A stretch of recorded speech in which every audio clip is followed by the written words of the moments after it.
Hello, welcome to this podcast on understanding the central venous pressure waveform. This is a production of the Yale Anesthesia Media Lab. My name is Dr. V.G. Kurup.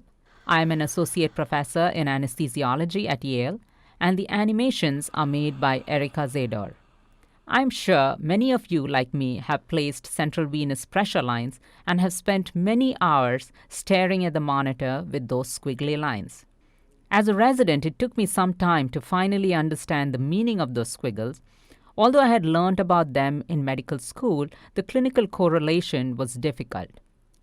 The best way that I see to understand the meaning of the central venous pressure waveform is to imagine you're at the tip of the catheter looking out into the right atrium. If you assume normal compliance of the heart walls, the pressure tracings will reflect the volume in the heart chambers. Every time there is an influx of blood into the right atrium, the pressure in the chamber increases and there is a positive wave.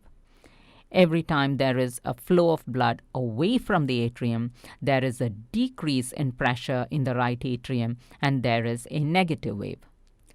So let us look at the cardiac cycle a little closely and correlate the different volumes with the phases of the cardiac cycle. Now keep in mind that cardiac electrical activity precedes the mechanical activities of systole and diastole. There are three positive waves on a CVP tracing, the A, C, and V waves, and two negative waves, the X and the Y descent. The A wave on the CVP waveform represents atrial contraction. During this, the pressure inside the right atrium increases. As you can imagine, if you're looking out of the tip of the catheter, this represents an increase in the pressure in the right atrium, causing the positive A wave. I remember the A for atrial contraction. After this, the pressure in the right atrium decreases, causing the X descent, which correlates with declining pressure after systole when the atrium is pouring the blood into the ventricle. After this, the tricuspid valve closes and it produces a small bulge into the right atrium, causing a mild increase in the pressure in the right atrium, which causes the C wave. And you can remember the C for closure of the tricuspid valve.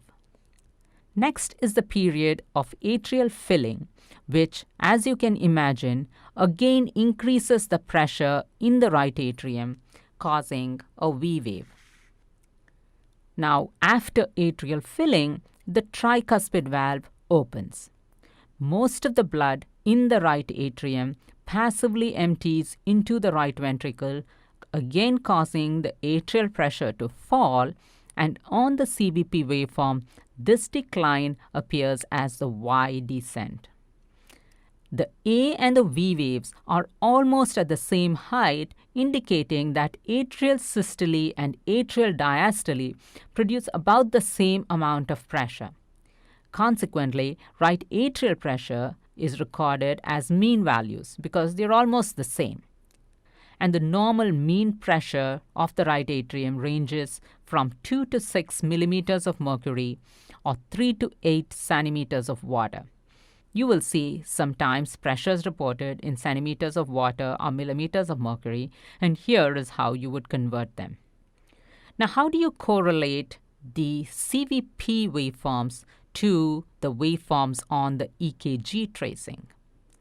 Here you can see the tracing of the EKG, and we can correlate the different waveforms in the CVP to the electrical activity in the heart. The P wave on the EKG reflects atrial depolarization, which is then followed by atrial contraction. This increases atrial pressure, and corresponding to the PR interval on the EKG, you see the A wave sequence on the CVP waveform representing atrial contraction. The X descent on the CVP waveform represents atrial relaxation and the declining pressure after systole when the atrium pours out its blood into the ventricle. This happens right after the QRS complex. As the cardiac cycle progresses, the tricuspid valve closes, producing the small backward bulge known as the C wave.